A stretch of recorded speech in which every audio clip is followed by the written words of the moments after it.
Google Fit is getting redesigned with new health tracking rings. Today, Google is rolling out a complete redesign of the Google Fit app for Android and the Fit section of the Wear OS app on iPhone. The new design focus is on closing rings, much like Apple and everybody else. Google says that its rings are informed by health recommendations from the American Heart Association, AHA, and the World Health Organization, WHO. Every day, users will be encouraged to complete two goals, one based on move minutes and another based on a new thing called heart points. Those metrics are an attempt to abstract away the complication of fitness tracking, says Margaret Hollandener, Senior Product Manager for Google Fit. Move minutes is meant to be a better metric than simple steps because it can capture several different activities, since walking might not be a great option for some people. Heart points is a little more abstract, but it's designed to encourage people to engage in activities that will still get their heart rate up but don't necessarily require a trip to the gym.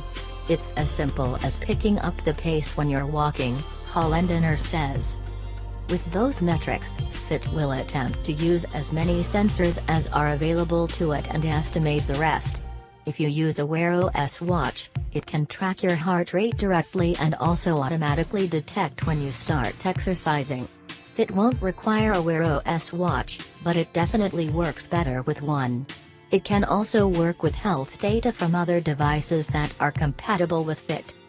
As with all tech companies, Google is careful not to cross the line into making actual health claims with Google Fit. Instead, it is saying that it worked with the AHA and WHO to set up Fit so that it can help users track their progress toward achieving the physical activity guidelines the groups recommend. Those goals are roughly 150 minutes of moderate activity per week and 75 minutes of vigorous activity. So the move minutes track daily progress to moderate activity. Heart points track toward the vigorous activity goal, but the points abstraction means that Fit can award more points for heavy exercise while also still rewarding less strenuous activity.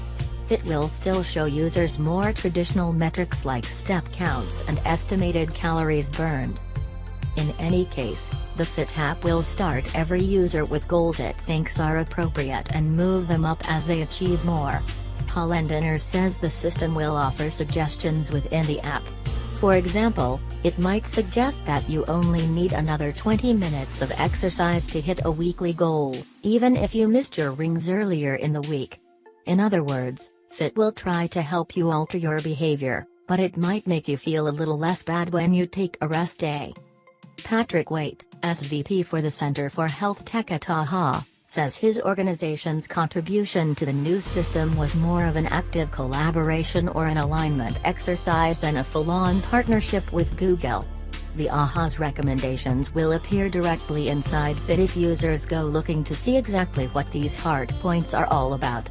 This gives us an opportunity to get people oriented around the science, Waite says. He hopes that Fit's coaching for users will increasingly align them to the guidelines the AHA recommends for physical activity. Beyond the new metrics, the Fit app has generally been cleaned up, modernized, and simplified. When either the heart points or move rings are completed in the app, they'll turn into an octagon. Hollandener calls it a jewel shape. The Wear OS app will be updated as well, including those new rings. A journal tab can show maps of previous runs and bike rides, track heart rates over time, and more. Users will have a setup process, but Google will take on more of the work to help them set goals over time. A floating plus button allows users to set up custom exercise routines. Google has a lot of work ahead of it now as it fights to gain relevancy in a health tech conversation completely dominated by the Apple Watch and Fitbit. On its own, the new version of Fit seems nice but certainly not enough to pull mindshare away. That will probably require new Wear OS smartwatches, and we should be seeing some of those come out later this year.